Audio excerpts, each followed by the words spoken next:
400 feet underground.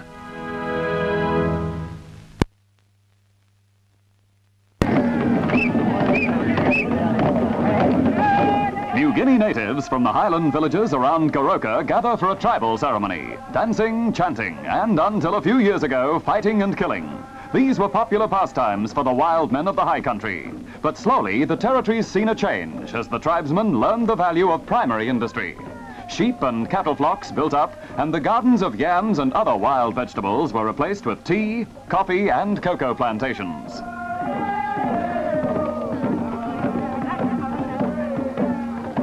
Now, Goroka has a secondary industry, a modern cigarette factory to supply the needs of Papua and New Guinea. 18 native workers help run the factory under the supervision of 3 Australians. The manufacturing equipment here is as modern as any in the world. Tobacco used in the new factory is imported. After it's packed into the continuous paper rod, the machine slices the cigarettes into the required length.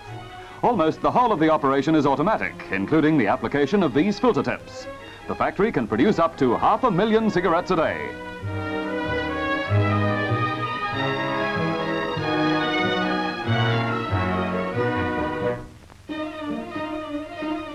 The indigenous workers display a keen professional interest as the blade slices through the pairs of cigarettes joined by the filter. But if there's a stirring of something half forgotten, it doesn't affect their work.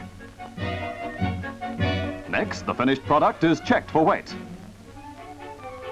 As a quality standards check, samples of each run are tested in a pressure drop machine to ensure the smoker of a clean, fresh drawer. Next step is the drying room, where trolleys holding 84,000 cigarettes each are stored until the correct moisture content is reached. Factory manager David Michaud was trained in Australia. From here, the packets of 20 bearing the new factory's own brand are shipped to most of the major centres of Papua and New Guinea. The end of the line, and as the territory continues to progress, secondary industries like this one become the beginning of a new and developing future.